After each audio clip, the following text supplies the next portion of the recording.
السلام عليكم يا صبايا، الله يمسيكم بأنوار النبي.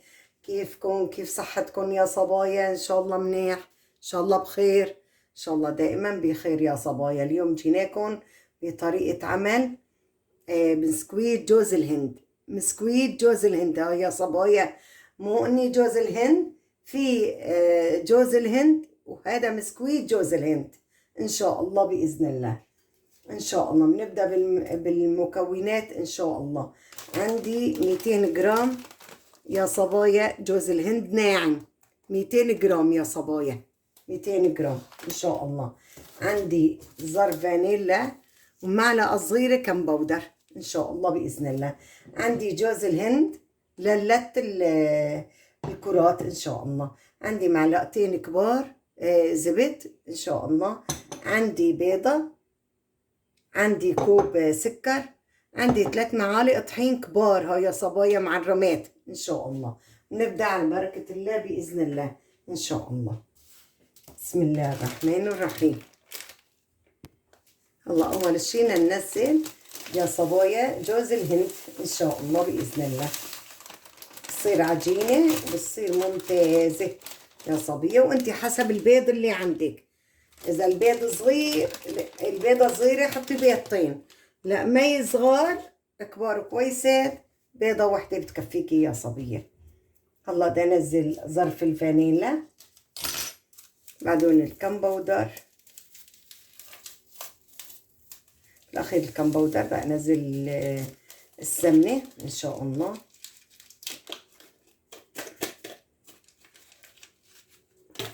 السكر والسمنة إن شاء الله بإذن الله.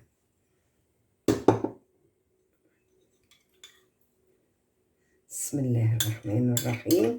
بنعجنهم يا صبايا، بعدهم بنبلش بننزل باقي المكونات بإذن الله.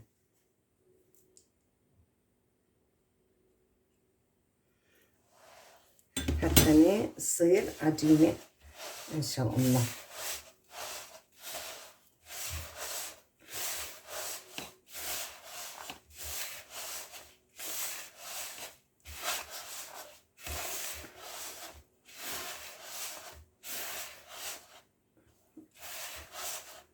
لسه ما صارت مع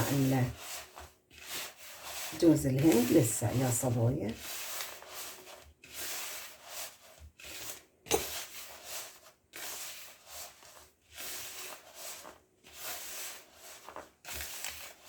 شوفي قلب يا صبايا، شوفوا قلب على صفار جوز الهند،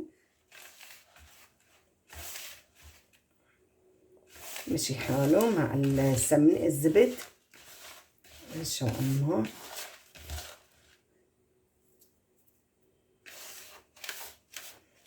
بنزل البيضة. بسم الله الرحمن الرحيم. وانت حسب البيض اللي عندك يا صبية. بسم الله الرحمن الرحيم.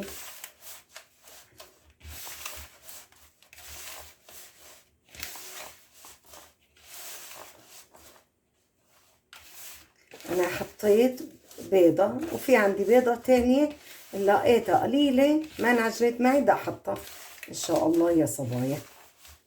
بعد ما احط الطحين ان شاء الله بدي يا صبايا، لسه ما صارت معي، بدي احط البيضة التانية ان شاء الله بإذن الله. شوفوا يا صبايا حطيتها.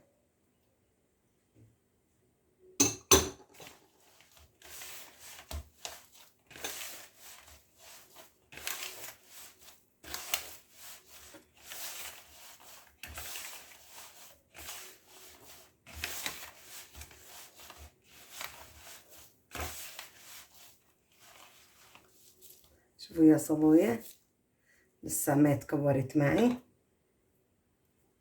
انا عندي روح جوز الهند ان شاء الله. هلا بدي احط لها اياه منشان تتكور معنا ان شاء الله باذن الله. لسه ما صارت يا صبية.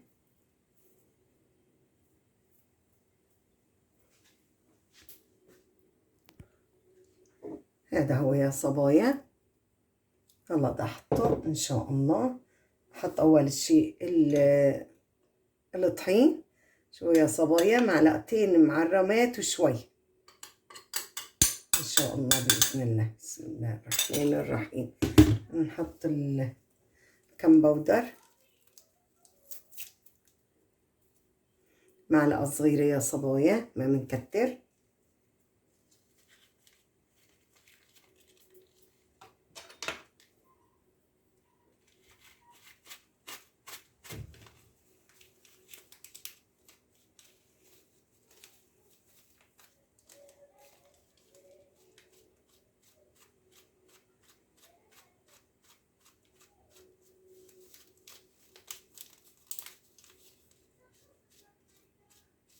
معلقه يا صبايا. شو يا صبايا، هلا بدي احط روح جوز الهند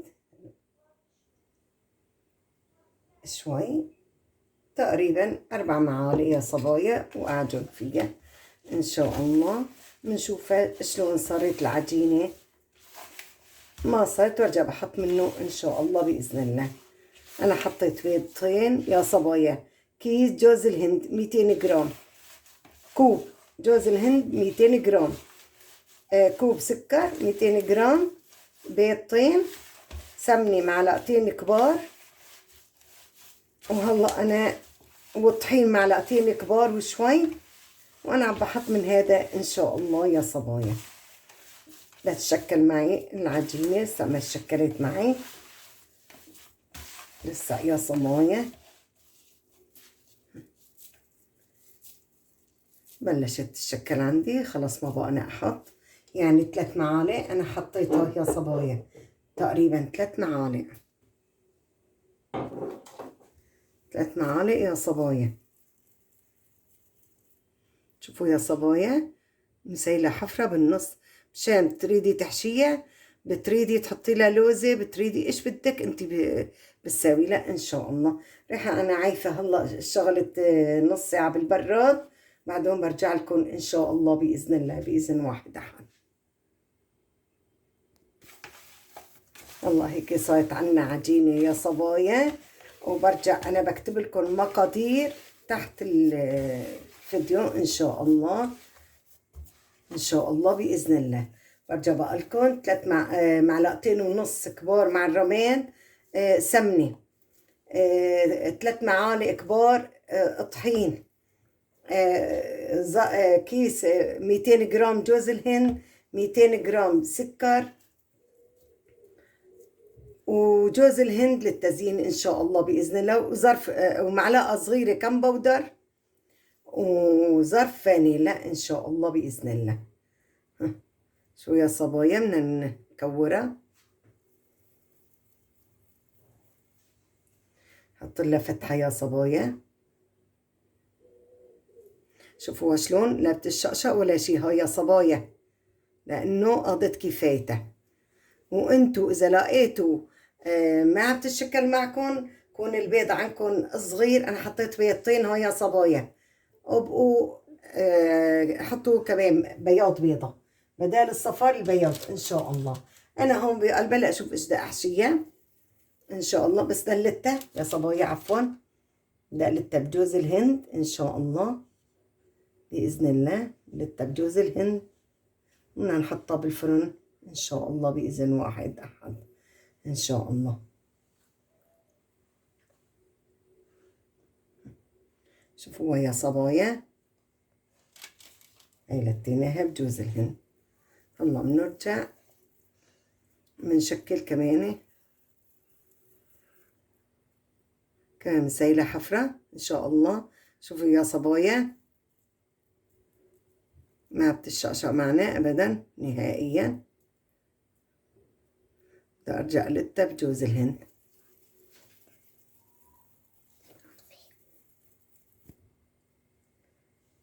هلا كمان بنلتها بجوز الهند يا صبايا ان شاء الله باذن الله. نرجع بنساوي كمان وحدة تانية ان شاء الله باذن الله. ريحة قلتها واحطها هنيك واسيلها حفرة ان شاء الله باذن الله. عشان أحشيها لا مربى لا شوكولاتة. انتو حسب الرغبة يا صبايا، حسب الرغبة إن شاء الله. نرجع نسوي قدامكم وحدة تانية يا صبايا، صارت أسهل لي بلتها. بعدوني بسيلها الحفرة بالوسط إن شاء الله أسهل إلي إن شاء الله بإذن الله. شوفوا يا صبايا ما في أسهل منها، وسريعة وحلا هيك سريعة. وإذا عندك ضيوف على السرعة، بدها تجيك ضيوف على السرعة إن شاء الله، وضيافة ممتازة بكل المناسبات إن شاء الله بإذن الله، بكل المناسبات. نجاح أطفال، بشهادات، بولادة، يعني ممتازة كضيافة ممتازة إن شاء الله بإذن الله. الله شوفوا يا صبايا بنسيلكم لما نخلص الكمية، يعني كتير وممتازة ممتازة يا صبايا. أنا كتير بسويها دائما بالأعياد والمناسبات، يعني شغلتها كتير سهلة وممتازة يا صبية ممتازة والله. بنحطها بالفرن على درجة 180، وانتو حسب كمان فرنكم يا صبايا. بجوز أنا حطها على 100 كمان، لأنه أنا فرني حامي كتير، يعني بخاف تلدعلي إياها. حطها أنا على 100، انتو على 180 حسب الفرن اللي عندكم يا صبايا. وشغلتها سهلة يا صبية، وما بدها تعقيد طاول هاي يا صبايا. كتير شغلتها سهلة، أسهل ما يكون يا صبايا.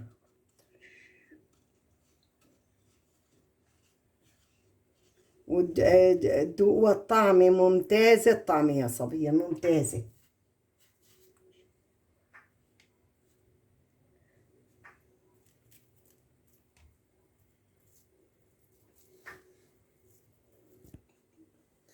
شوفوا يا صبايا خلصنا الكمية كلها إن شاء الله. وأنا بدي ألتها بالجوز الهند، واخدة على صينية الفرن إن شاء الله بإذن الله.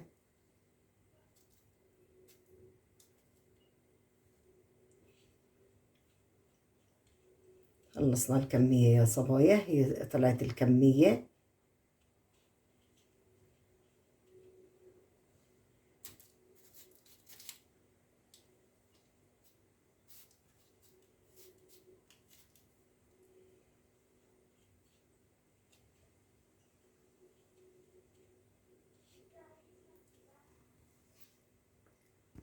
شوفوا يا صبايا هي الكمية طلعت عندي صينيتين إن شاء الله بإذن الله إن شاء الله. وأنا بدي لا شوكولاتة لا مربى إن شاء الله بإذن واحد أحد.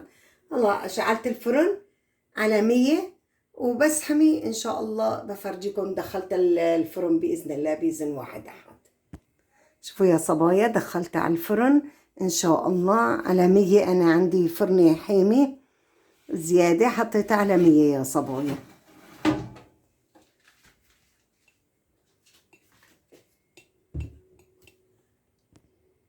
شوفوا يا صبايا طلعتهم هلا من الفرن، وشوفوا لونهم ما أحلاهم. وأنا عندي شوكولاتة بالبندق يا صبايا، بدي أحشيهم إن شاء الله بإذن الله.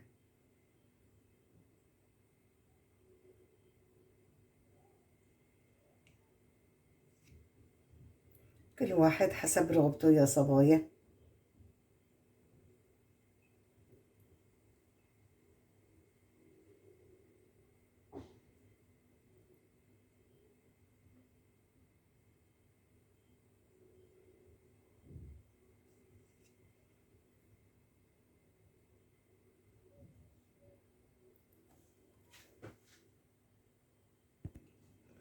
شوفوا يا صبايا أنا حطيت، شوفوا لونهم من تحت ما أحلاهم يا صبايا، اللون ممتاز.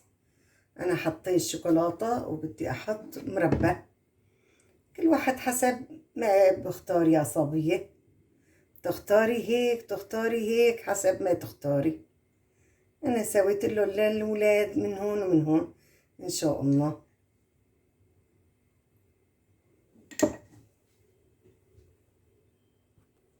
هيك انتهت عندي الكمية يا صبايا، وأنا رايحة أقسم لكم وحدة شوفوها مأكوسة يا صبية، وريحة أدوها قدامكم بإذن الله.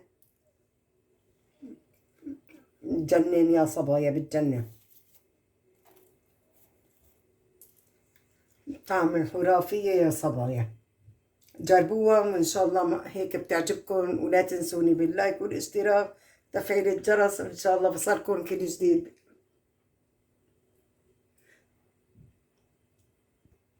لا تنسونا من دعواتكم يا صبايا، وإن شاء الله بنشوفكم على فيديو تاني إن شاء الله، طبق تاني، وإن شاء الله يكون قناتنا عم تعجبكم. ولا تنسونا بالاشتراك واللايك وتفعيل الجرس، وإن شاء الله بنجيب لكم كل جديد. والسلام عليكم.